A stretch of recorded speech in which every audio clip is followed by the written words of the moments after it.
দেৱৰখী তোমাৰ আগমনত অতিকে হলো আনন্দিত প্ৰভু দেৱৰখী তোমাৰ সবে আলোচনা কৰি তৃপ্তি লঘু অন্তৰত প্ৰভু দেৱৰখী মোৰ বাক্যত তুমি সন্দেহ কৰিছা তেনে কথা কিয় কয় হে লীলাময় জগত পালক নাৰায়ণক সন্দেহ কৰি কিয় ডুবি মৰো পাপ সাগৰত প্ৰভু দেৱৰখী তোমাৰ অবিহনে আমি অপূৰ্ণ তুমি আমাৰ কেনেতে শিৰত ধাৰাসাৰে ঢালি দিয়া হৰিনাম অমৃতৰ ঠনি পান কৰি তৃপ্ত হওঁ মই তৃপ্ত হওঁকে জগতবাসী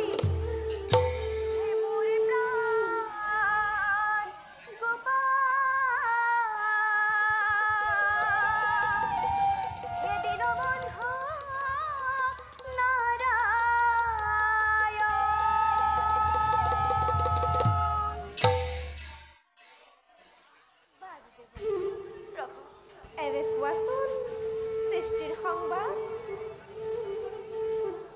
শুনক প্ৰভু সৃষ্টিৰ সংবাদ দৈত্যৰিপতি শালবৈ ৰুক্মিণীৰ স্বয়ম্বৰৰ সময়ত পোৱা আপোনাৰ হাতৰ জ্ঞান অপমানৰ সুযোগ লৈ মহাদেৱৰ পৰা মহাশক্তি কৰিছে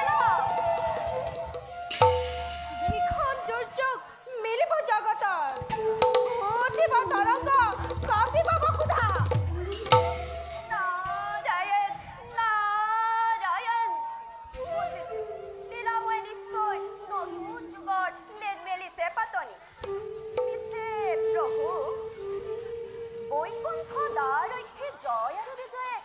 জনম ধৰিলে কোৱা নাই জানো তেওঁলোকৰ মুক্তি পথ সমাগত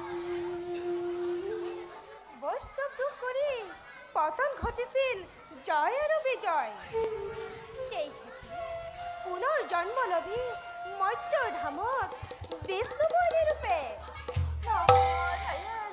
সত্যত বিশ্ব সৱাল মুনি ঔৰস দিতিৰ গৰ্ভ দৈত্য হিৰণ্যকশিপুৰ আৰু হিৰণ্যাক্ষ ৰূপে হ'ল আবিৰ্ভাৱ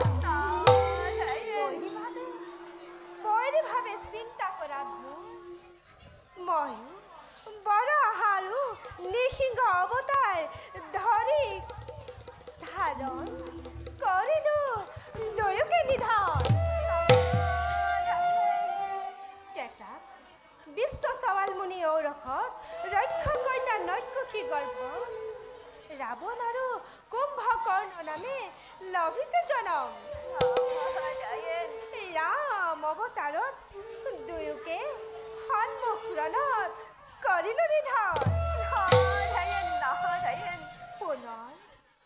পুনৰ দাপৰত চেদিৰাজ দম্ভুকৰ পুত্ৰ শিশুপাল আৰু কলিংগ পুত্ৰ দণ্ডবক্ৰ নামে লভিছে জনম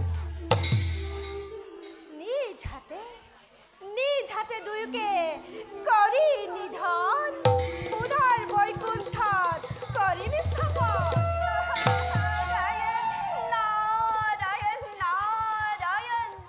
ভক্ত ৰক্ষাৰ হেতু ভক্তৰ মুক্তি প্ৰভু কি যে তোমাৰ বিচিত্ৰ লীলা কোনে পায় তাৰ আদি আৰু অন্ত পিছে প্ৰভু এনেই আমি তোমাৰ চৰণলৈ শত কোটি প্ৰণিপাত জনাই বিদায়হে মাগিলো ঈশ্বৰ পৰম বিষ্ণু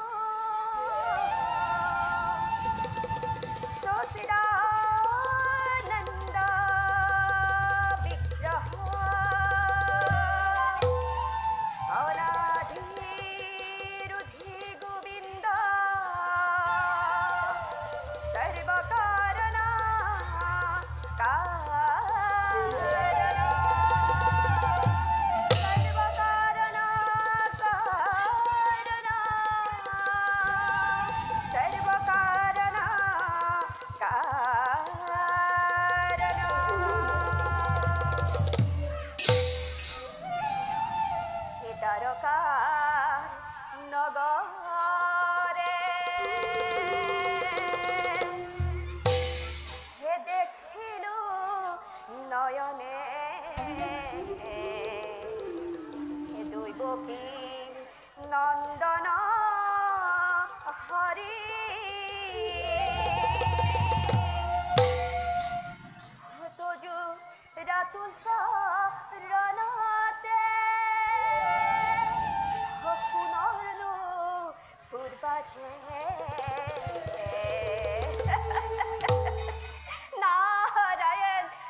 কৰ্মত অগ্ৰসৰ।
ভাতৃবিদুরথ দাদা সমগ্র মেদিনী মাঝে আসে জানো কোন প্রতিদ্বন্দ্বী যুদ্ধ আমার অখিম বীরত্তরে কতবার বিরুদ্ধশ্রয়ী রাজেন্দ্র মন্ডলিক করিল তো পরতি নিহঙ্গ ভাবে অজস্র অজস্র আথন্তর ঘটালো সৃষ্টির বুকুর কোন বীরে নুয়ারিরে আবাক করিবা পারাস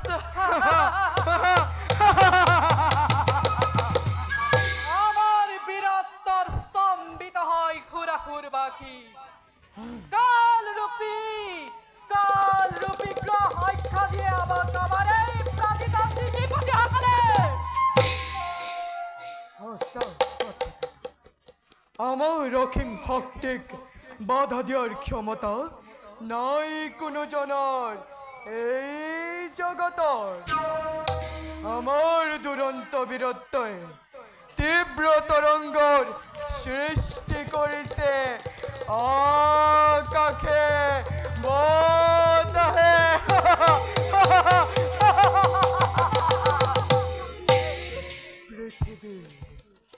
পৃথিবীর জীবন হত্যা অন্ধকারত নির্মজিত কেবল আমার বাবে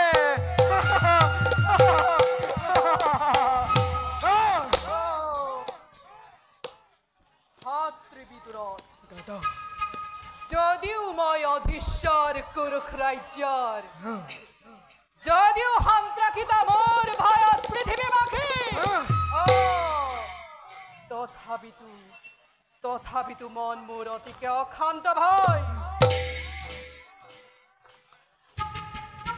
দাদা ভয় হে মোৰ নমস্য ভাতৃ, কিবা হেতু এনে মূৰ্তি তুমি ধৰিছা ধাৰণ প্ৰকাশ কৰা ভাতৃ তোমাৰ চিন্তাৰ কাৰণ কৰিছো প্ৰতিজ্ঞা মই তোমাৰ সন্মুখত নোহে যদি সাধ্যৰতে নিবাৰি তোমাৰ ব্যথা হৃদয়ৰ শান্তি মই লোভিম অন্তৰত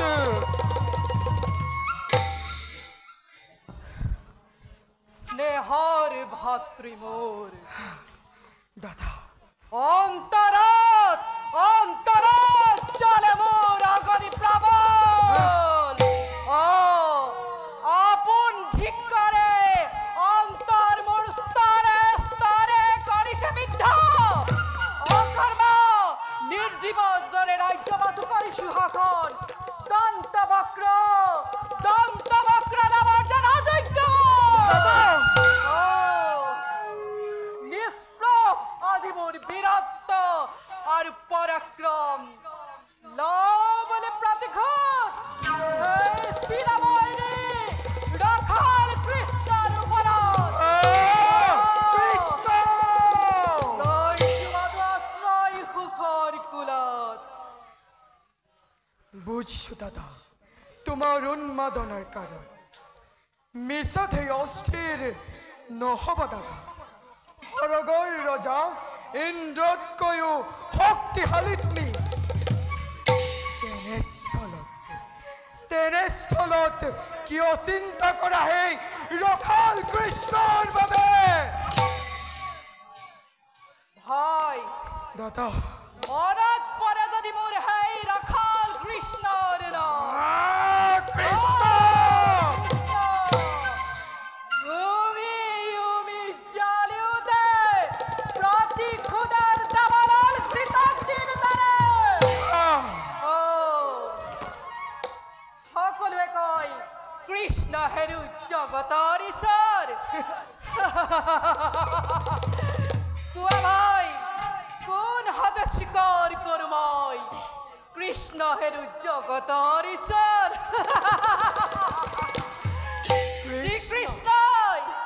শ্ৰীকৃষ্ণই পৰৰ বাগদত্তা কন্যাক নীলাৰ্জভাৱে হৰণ কৰিছিল স্বয়ম্বৰৰ পৰা শ্ৰীকৃষ্ণই নিষ্পাতলাক হত্যা কৰিছিল ক্ষমতাৰ লোভত হে কৃষ্ণ কি তাৰে হ'ব পাৰে জগতৰ ঈশ্বৰ কোৱা ভাই দাদা কি পাৰ্থক্য আছে সাধাৰণ মনুষ্যৰ সেই ৰখাল কৃষ্ণৰ মাজত কৃষ্ণ কৃষ্ণ কৃষ্ণ এটা তুচ্ছ ক্ষুদ্ৰ মানৱ মাথো লাভ কৰি অল্প সন্মান সেই পৃথিৱীৰ মূৰ্খ মানৱৰ পৰা এই ৰখাল কৃষ্ণই নিজকে ভাবে সৰ্বশ্ৰেষ্ঠ বুলি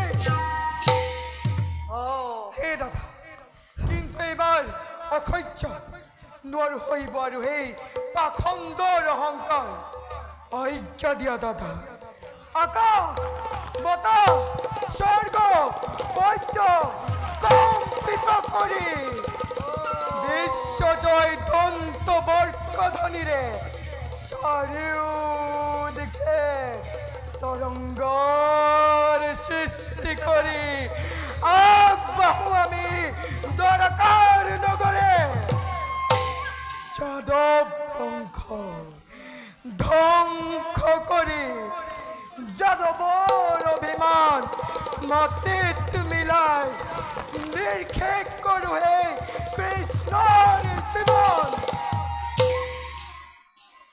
স্নেহৰ ভাতৃ মোৰ দাদা বীৰ চূড়ামণি তোমাৰ বাণীয়ে উৎসাহিত কৰিছে মোক তোমাৰ দৰে ভাতৃ মই ভাগ্য কমেহে কৰিছিলো আৰু ধন্য এই যাদৱ ভূমি তোমাৰ দৰে ভাতৃ লাভ কৰিছো প্ৰলয়ৰ দাবানল জ্বলিব চিৰেই ধ্বংস হ'ব যাদৱ ভূমি যাব যাদৱ ভূমি কৃষ্ণ হবে সকলো প্ৰজা এটি দুটি কৰি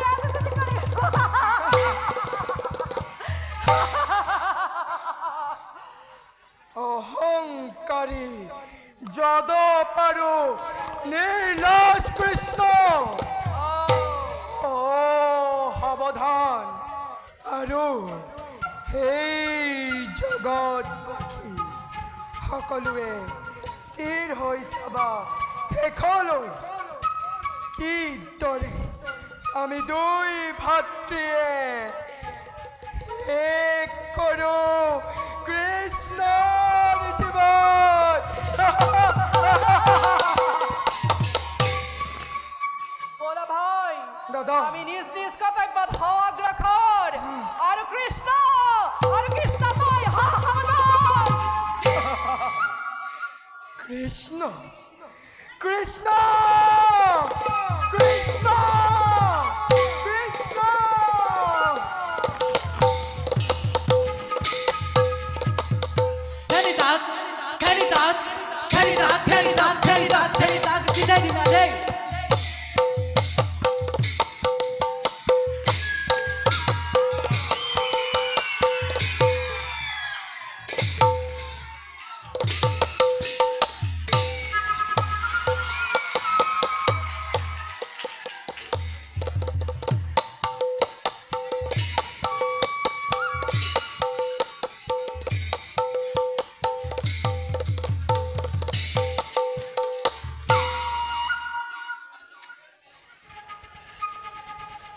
কতদিন কত বছর হল পার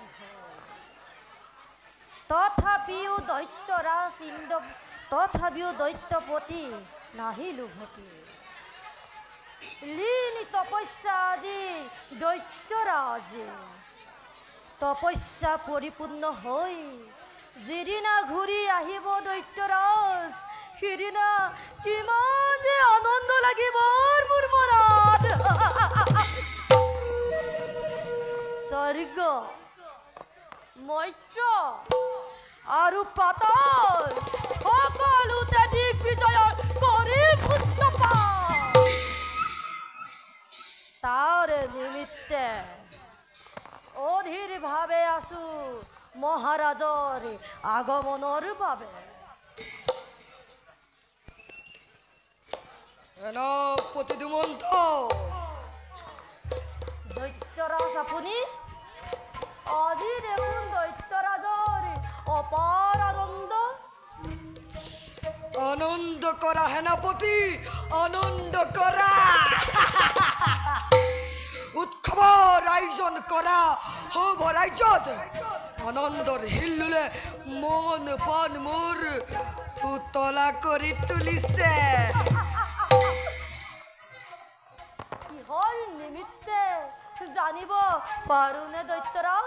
সেনাপতি দৈত্যৰাজ যি লক্ষ্য আগত ৰাখি আছিলো অতদিনে তপস্যাত লীন সেই লক্ষ্য মোৰ হ'ল সম্পূৰণ। হৰ মহেশ্বৰে দিলে মোক মনোমত বৰ জীৱনৰ প্ৰভাৱত জগতত আজি মোক জিনোতা নাই কোনো জানে। জীৱনৰ প্ৰভাৱত আমি নিজ সমাতি লোকত কৰিব পাৰিম বিচৰণ। শিৱ দত্ত জেৱৰৰ প্ৰভাৱত আজি আমি তিৰক অৱকম্পিত। দৈত্যপতি পলমৰ নেদেখো কাৰণ ঘোষণা কৰি মহাৰ প্ৰলয়ৰ কাল ধুমুহাৰে অগ্ৰসৰ কৰে আৰু দেৱতাৰ গন্তব্য কৰি মুখে মোৰ ৰণৰ তৃষ্ণা মোৰ কৰোণ মাৰাৰ। তোমাৰ আশা অৱশ্যে হ'ব সম্পূৰণ। সেনাপতি মহাদেৱে দান দিলে মোক এক অদ্ভুত উড়ন্ত বিশাল ৰথৰ।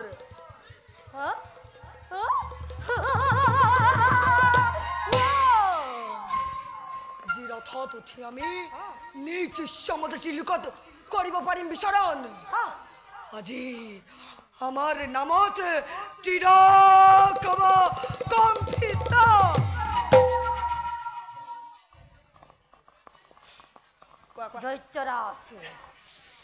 দৈত্যৰাজ সেনাপতি আপোনাৰ কাৰ্যমতে কৰিম সকলো তাৰে আপোনাক দিলো প্ৰতিশ্ৰুতি। প্ৰথমে ইয়াক বিসৰ্গপুৰ মদকৰ দেৱতাৰ অহংকাৰ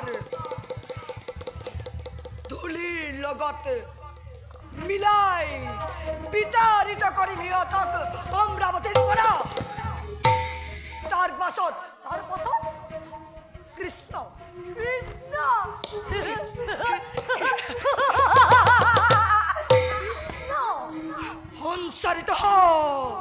সঞ্চাৰিত উতপ্ত তেজৰ ঢৌ শৰীৰৰ হীৰাই হীৰাই ৰুদ্ৰমূৰ্তিৰে দ্বাৰকাত কৰি প্ৰৱেশ।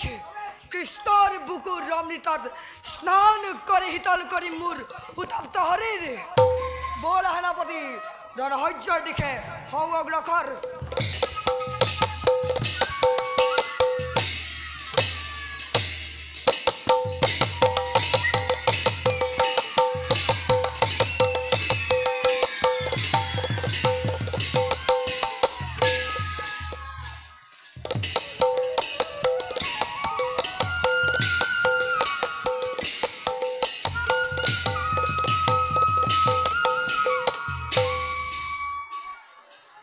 দেৱতা মণ্ডলী, দেৱৰাজ অতি শীঘ্ৰে কৰিব লাগিব আমি বিষ্ণু পূজাৰ আয়োজন। হয় যদি সম্পূৰ্ণ বিষ্ণু যজ্ঞৰ অশান্তিৰ সৃষ্টি কৰিব নোৱাৰে কেৱে দেৱ সমাজত। সেই দেৱৰাজ আদেশ যেতিয়া পালো আপোনাৰ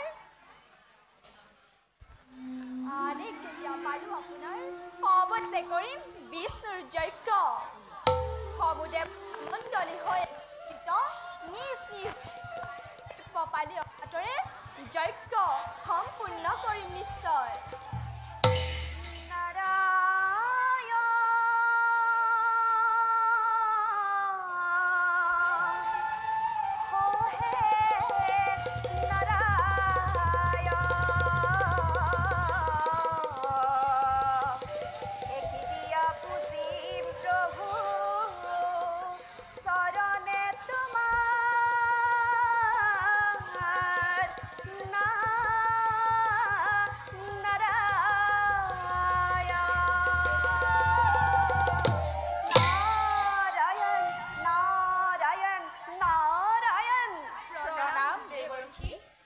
আপোনাৰ আগমনত কৃতাৰ্থ হল আজি দেৱতা সমাজ। দেৱগণৰ কল্যাণ হওক। দেৱৰ্ষি অকস্মাত আগমনৰ কাৰণ ব্যক্ত কৰক। তেন্তে শুনা দেৱগণ, অচিৰেই অমৰাৱতী নিদিব প্ৰলয়। দেৱৰ্ষি প্ৰহেলিকাৰ কৰি পৰিহাৰ সকলোটি ভাঙি পাতি কৰক প্ৰকাশ। তেন্তে শুনা দেৱগণ, কওঁ সবিশেষ। দৈত্য নিপতি শাল বৈ দিগ্জয় কৰি সূচনা আহিব লাগিছে স্বৰ্গমভিৰাই। আহিব লাগিছে স্বৰ্গমভিৰাই। বলি কল্পনা কৰিছে অনাৰ্য অসুৰে সন্মুখ আমাৰ মৃত্যুদণ্ড দি ঠাই দিম তাক যমৰালৈ। সামান্য শক্তিধাৰী মৈত্যৰ দানৱে কিদৰে থিয় দিব ৩৩ কোটি দেৱতাৰ সন্মিলিত শক্তিৰ সন্মুখত। সামান্য নহয় সিটো মৈত্যৰ দানৱ।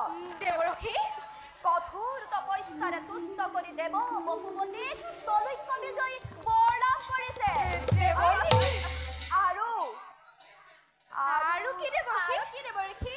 আৰু বিশ্বশিল্পী মৌৰী দানৱৰ দ্বাৰা নিৰ্মিত এক উড়ন্ত ৰথ প্ৰদান কৰিছে মহাদেৱে শাল বৈ কৰি। দেৱৰ্ষি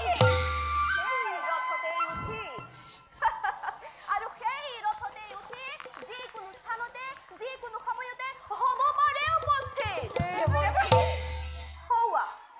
সেই ৰথতে উঠি দুৰন্ত বেগেৰে আহিব লাগিছে স্বৰ্গৰ অভিমুখে। মই এতিয়া বিদায়হে মাগিলো দেৱগণ।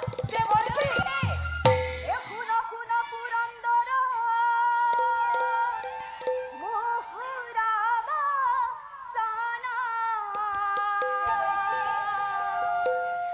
হে পলয় অহংকাৰে আহে দৈত্য শাল হে শুনা শুনা পুৰন্দৰ মোহৰ বচন। হে পলয় অহংকাৰে আহে আলবৰ ৰাজন।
শুনিলা শুনিলা দেৱগণ দেৱৰ ক্ষীৰবাদী মৰ্ত্যৰ দানৱে মহাদেৱৰ বৰ লাভ কৰি অমৰাৱতীৰ লালসাত আহিব লাগিছে স্বৰ্গ অভিমুখে সাজু হোৱা দেৱগণ সমস্ত ৩৩ কোটি হৈ একত্ৰিত বাধা দিয়া সেই অনাৰ্য দৈত্যক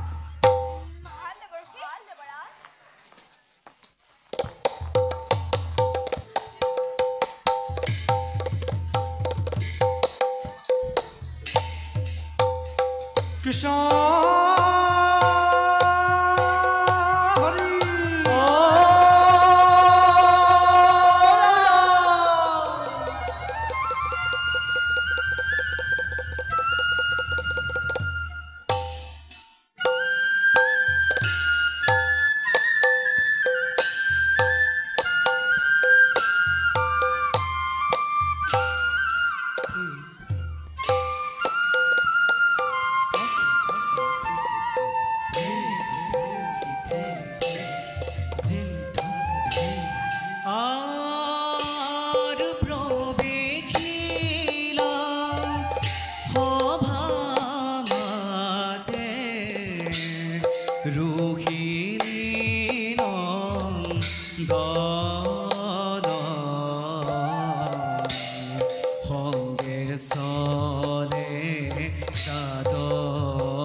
রাম অতুলনীয় প্রাকৃতি হুভারে আবরা রম্য ভূমি আমার এই দ্বারকাপুরী বারো কোয়াশন বীরগণ দ্বারকার মঙ্গল বাতরি আসেনে কুখলে আমার যত প্রজাগণ হইছে নেকি রাজ্যর কোনো অংশত দুর্ভিক্ষ কিংবা মারি মরক হে ৰাম দ্বাৰকাৰ সমগ্ৰ প্ৰজাৰে মংগল অনাবিল সুখ আৰু শান্তিৰে বিৰাজ কৰিছে দ্বাৰকাৰ চৌদিশে সন্তুষিত মই তোমাৰ বাণী শুনো যদি নিতেই মই প্ৰজাৰ মংগল বাতৰি অন্তৰৰ লঘু অশেষ তৃপ্তি বাৰু কোৱাচোন কুমাৰ হৈছে নেকি দ্বাৰকাত কোনো বিদ্ৰোহৰ সূচনা নাইবা কোনো শক্ৰুৰ আগমন হে জ্যেষ্ঠ পিতা আৰু সাত্যকী হাম্বৰ গজকে আদি কৰি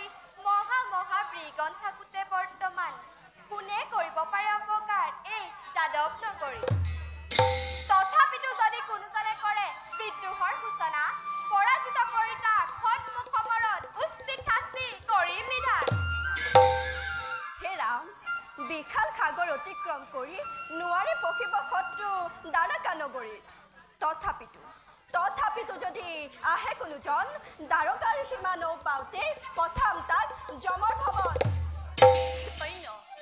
ধন্য বীৰগণ ধন্য মই ধন্য এই দ্বাৰকা নগৰ তোমাৰ লোকৰ দৰে বিলাস কৰি তোমাৰ লোকৰ বীৰত্ব ব্যঞ্জত বাক্যত মই কৰি শোধ খালাম মুখে প্ৰশংসা মই কৰিছোঁ তোমালোকক। তথাপিতো বীৰগণ সতৰ্ক দৃষ্টি ৰাখিব, দ্বাৰকাৰ চৌপাশে হিৰণ্যময় দ্বাৰকাত যাতে নঘটে কোনো অমংগল। তাৰ বাবে অলপো নহ'ব চিন্তিত। দ্বাৰকাৰ শান্তি সন্মান আমি ৰাখিম অটুট। উত্তম, অতি উত্তম। বাৰু বীৰগণ, জ্যেষ্ঠ পিতা, বল আয়ৱে নিজ নিজ কৰ্তব্য হওঁ অগ্ৰসৰ।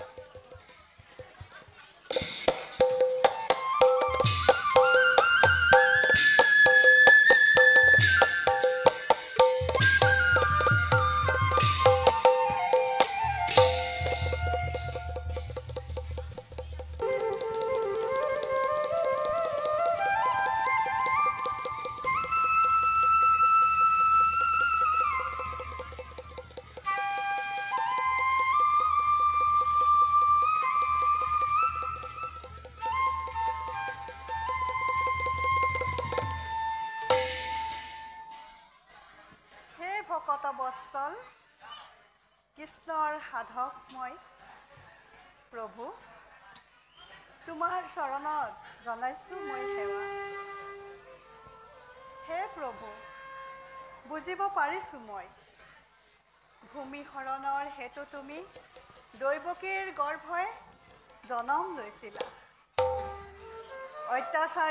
অত্যাচাৰ মষিমূৰ কৰি যুগে যুগে তুমি কৰি আহিছা শান্তি স্থাপন। হে প্ৰভু, তোমাৰ চৰণত দিবা মোক ঠাই।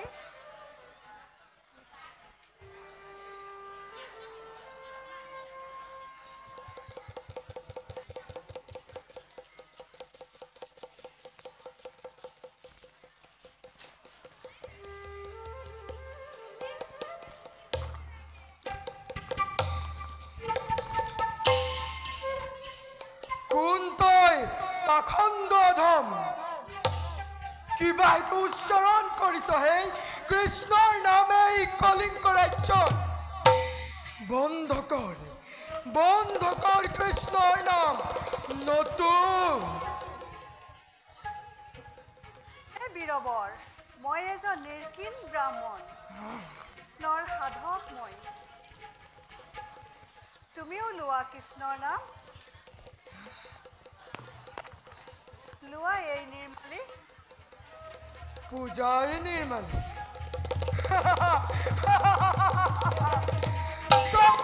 মূৰ্খ ব্ৰাহ্মণ, শিৰ বৈৰী কৃষ্ণৰ নাম উচ্চাৰণ কৰি অপৰাধ কৰি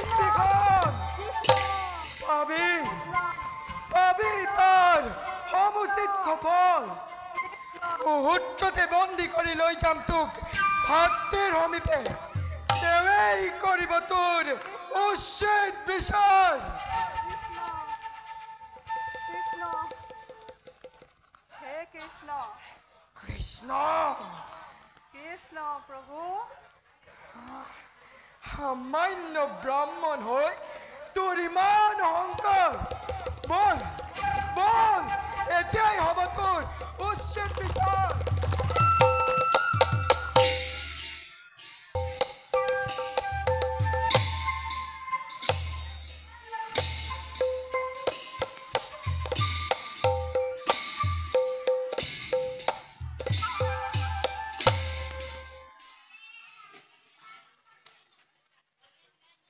মোৰ জীৱন যাত্ৰা যেন দুৰ্ঘোৰ অনিশ্চয়তা দিছে দেখা। কুৰুখ ৰাজ্যৰ মই এক ক্ষত্ৰিয় অধীশ্বৰ। তথাপিতো কিয় জানো মন মোৰ অতিকে অশান্ত। সকলো প্ৰজাই মোকে ভৰ্তা কৰ্তা বিধাতা বুলি মানে। তথাপিতো বাৰে বাৰে মনত শংকাই ঠাই লয়। কিয় জানো প্ৰতি মুহূৰ্ততে মন মোৰ অশান্ত হৈ উঠে। কিয় বাৰু প্ৰতি মুহূৰ্ততে মন মোৰ অশান্ত হৈ উঠে।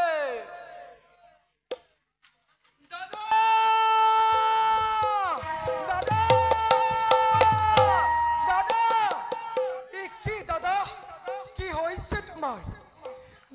সৈক্য দেখো চিন্তাৰ দাওৰে আওয়াৰা।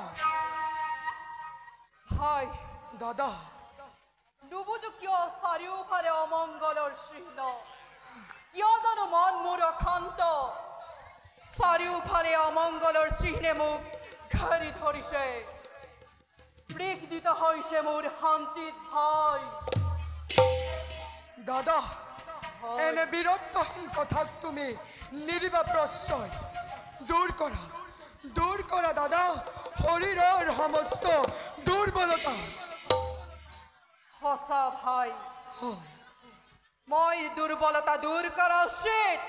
মই কুৰুপতি দন্তবক্ৰ, মই যদি সাধাৰণ মানৱৰ দৰে দুৰ্বল হওঁ, জগতে মোক হাঁহিব কুৰুপতি দন্তবক্ৰ দুৰ্বল হৈছে বুলি। মোৰ দুৰ্বলতা মোৰ তাতে দিলো দলিয়াই ভাই। বাৰু ভাই দাদা মোৰ ৰাজ্যৰ সকলো প্ৰজাৰ মংগলে দাদা আৰু কৰিছে নেকি কোনো শত্ৰুৱে আমাৰ ৰাজ্যত আক্ৰমণ? তোমাৰ সুপৰিচালনাত ৰাজ্যৰ সকলো প্ৰজাৰে মংগল আৰু শত্ৰু